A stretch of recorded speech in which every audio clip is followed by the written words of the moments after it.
Alta Profit, assurance vie, retraite, immobilier, le meilleur de l'épargne en ligne depuis plus de 20 ans. Le Conseil en Plus présente Sud Radio, les incontournables de la gestion de patrimoine.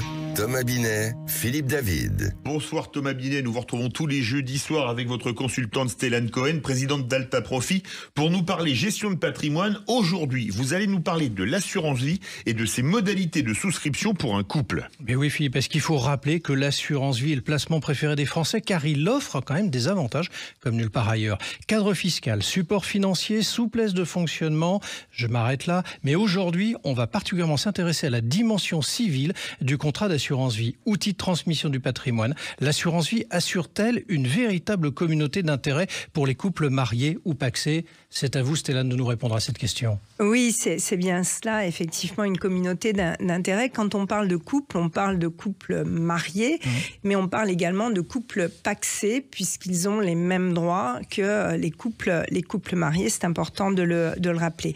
Il y a un autre point qu'on va regarder quand on prépare et quand on fait ces analyses patrimoniales, c'est le régime matrimonial. Parce qu'en fonction du régime matrimonial, il y a des choses qu'on peut faire et d'autres pas. Mais est-ce qu'il y a des cas de figure durant lesquels il serait pertinent de souscrire un contrat d'assurance vie en co-souscription?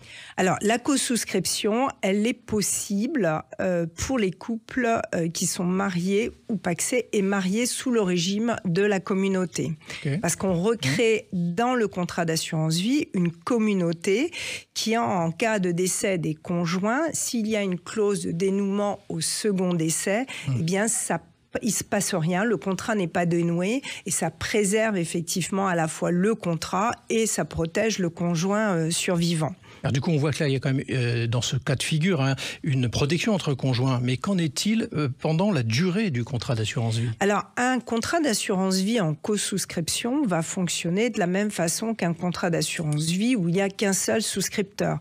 Ici, le droit de faire des arbitrages, le droit de rachat, c'est-à-dire le droit d'interagir sur le contrat, il va être partagé entre les co-souscripteurs, donc les conjoints ou les pacsés. Et ils pourront faire le même type d'acte que s'ils étaient seuls. Mais en cas de séparation, du coup, ça se passe comment? Alors, en cas de séparation, bien, la communauté, elle est dissoute. Donc, comme la communauté est dissoute, ce contrat en co-souscription n'a plus raison d'être. Et dans ce cas, il est racheté et chacun part avec sa part à 50% chacun. D'accord. Ainsi, pardon.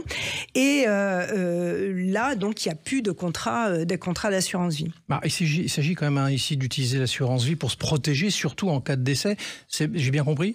Ah oui, c'est effectivement, ça permet pendant la durée de vie du contrat d'avoir une communauté dans le contrat assurance vie et en cas de décès, ça permet de protéger le conjoint survivant puisque là, il n'y a pas de droit de succession pour un conjoint survivant bénéficiaire d'un contrat assurance vie.